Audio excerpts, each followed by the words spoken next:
The Cape Town mayor says hardworking police officers desperately need additional resources and support from national government. More officers, especially detectives, are needed to help increase the conviction rate in the Western Cape and keep criminals off the streets. Just earlier tonight, we're reporting about the latest mass murder in Cape Town, where 4 people have been killed. Well, the mayor, Geordin Hill-Lewis, says that it's time for the police minister, Bheki Cele, to go. Let's speak now to the Cape Town mayor, who joins us on News at Prime. A very good evening to you, sir. Welcome to the program. So, what exactly do you think the departure of the police minister would change, given that many of these issues are long-standing and predate the arrival of Bheki Cele as minister? It's just that we're not making any positive progress towards resolving them. It's that organisation is getting more and more unstable at a national level, and there doesn't seem to be any clear or discernible progress towards improving professionalism, improving outcomes, improving resources. It's clear that Bheki Cele is losing the fight against crime in South Africa, and that it is probably time for a fresh pair of eyes, a fresh pair of hands, and someone who's going to slowly but surely rebuild the professionalism of that organisation. Is it fair, though, to bring it all down to the person of the police minister, when there are so many other higher-ups in the service as well? And as we were just reflecting, you and I, the many problems such as, for example, the gangsterism crisis in the Western Cape have been going on for decades. Well, ultimately, the minister is the person accountable. He carries the can. The buck stops with him. So, of course, it is true that there is much wrong with that organisation that needs deep reform, and that reform will take a great deal of time. But if you aren't making any progress and things are only deteriorating, then ultimately the political official who is accountable and who carries the can has to take responsibility and accountability and fall on his sword.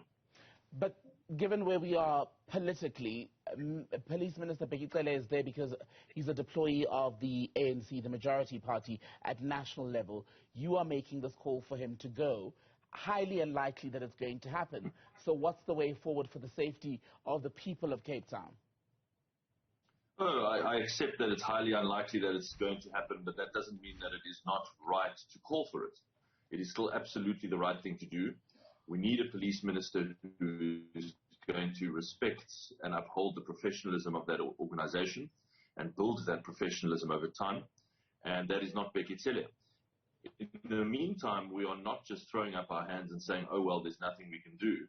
We are investing massive resources into keeping Capetonians safer, far more than probably any other metro in the country is doing.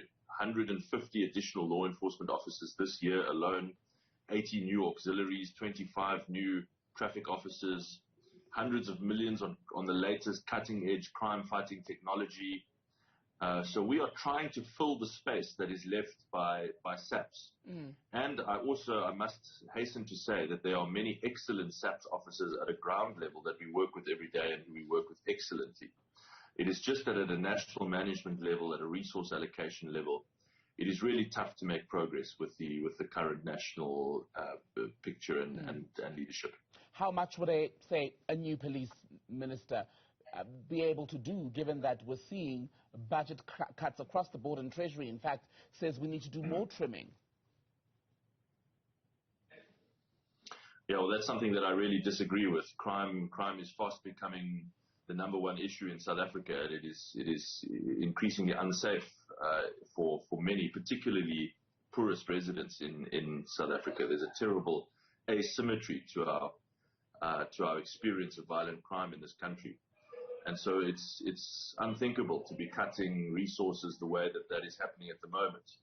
But more than that, the organization has just been plagued by conflict, mismanagement at a top national level. And again, I don't want to in any way diminish the work that excellent SAPS officials do, some excellent SAPS officials do on the ground.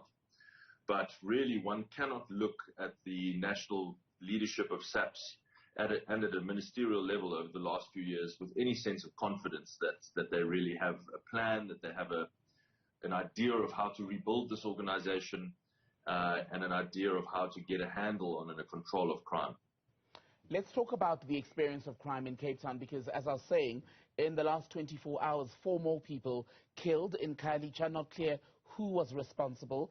That takes the number of people who've been murdered this year in gun violence in Khayelitsha to 26, and we're only at, what, the 8th of June. What is being done to get a handle on that situation? Because the community is fed up with the visits from politicians and promise that work will be done, yet people, the bodies are piling up. No, that's exactly right. I was pleased just earlier this evening, just a few minutes before I came on air, to hear that an arrest was made yesterday of one of the suspects in that murder, and so that person has been brought back from the Eastern Cape where they fled to the Eastern Cape. They've been tracked down there. They've been brought back to Cape Town, and they will go to, I believe, they will appear in court tomorrow. So that is good news. But, as I said, what we are trying to do is to pick up the pieces and to fill the space, to fill that vacuum left by the depletion of SAP's resources and the withdrawal of SAP's resources over time. And so, we are pumping thousands of officers, now more than 1,350 officers of our own, funded ourselves, into the worst violence hotspots, including Khayelitsha and Harare and Philippi East and Crossroads and Bishop Lavis and Manenberg and so on across Cape Town. And for a time that really seemed to be working, I think we now have to buttress that and supplement it with some of the best crime-fighting technology, which we are also doing. But of course, as sure as it sounds like 1,350 officers is a lot of people, that is a lot of people. But it is a drop in the ocean compared to the huge number of resources that 28,000 officers that SAPS has in the city. Mayor Geordin Hill-Lewis, thank you so much for speaking to us on News at Prime. We'll have you on, I imagine, for a bigger conversation about the crime situation in Khayelitsha. It's a complicated one. We're hearing of gangs that basically are forcing people to pay in order for their businesses to be protected somewhat from crime. It's another dimension from, of course, the usual story of gangsterism that we tell when we talk about the city of Cape Town. For now, thank you very much for your time.